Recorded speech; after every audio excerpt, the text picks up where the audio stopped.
கருணாநிதியை கடைசி காலத்தில் ஸ்டாலின் கைதி போல வச்சிருந்தாருங்கிறார். இன்றைய முதலமைச்சர் திரு ஸ்டாலின் அவர் அப்பாவை எப்படி வச்சிருந்தாரு?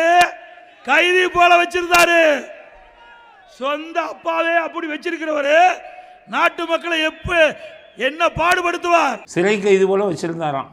யார்? ஸ்டாலின் அவங்க அப்பாவை, கருணாநிதியை அப்படின்னு சொல்லிட்டார்.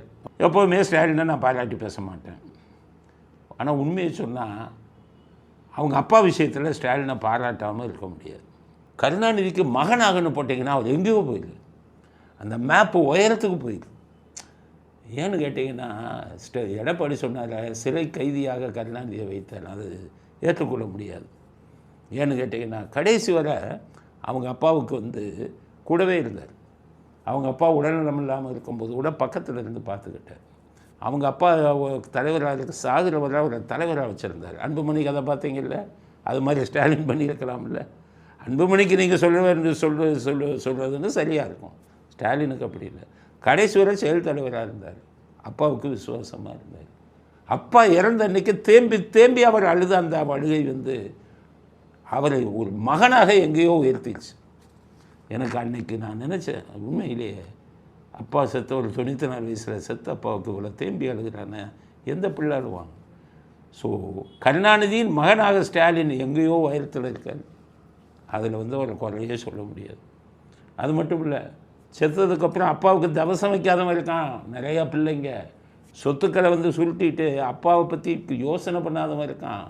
உயிரோடு இருக்கும்போது வீட்டை விட்டு விரட்டி சாப்பாடு போடாதவன்லாம் அந்த நாட்டில் இருக்கான். அதனால தான் முதியோர் இல்லங்கள்லாம் இருக்குது. ஆனால் அப்பா செத்துட்டாருன்னு தெரியும். பஸ் ஸ்டாண்டுக்கு அப்பா பேர், அப்பா சிலை, ஊருக்கு அப்பாவுக்கு 300-400 கோடியில் சமாதி. இதெல்லாம் அரசாங்க பணத்தில் வைக்கிறாரு. அது மிகப்பெரிய அயோக்கியத்தனம், அது சொல்லிடுறான்.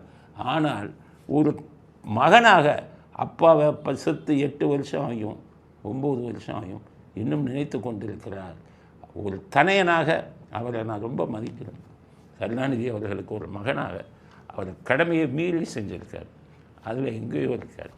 அதனால் எடப்பாடி சிறையில் வச்சுருந்தாரு அதெல்லாம் சொல்லாது, தப்பு. அது உண்மை இல்லை. அந்த விஷயத்தில் நல்ல மனுஷன் ஸ்டாலின். ஆனால் மற்ற எல்லா விஷயத்திலையும் 0 மார்க்கு தான் ஸ்டாலின். முதல்வராக 0, கட்சி தலைவராக 0, ஒரு மனிதனாகவே 0 தான். அவர் ஏற்றுக்கொள்ளவே முடியாது. ஆனால் ஒரு மகனாக அவருக்கு 100க்கு 100 மார்க் போடலாம். எடப்பாடி சொன்னது தப்பு அப்படிங்கிறது நம்முடைய கருத்து. இதுதான் உண்மை.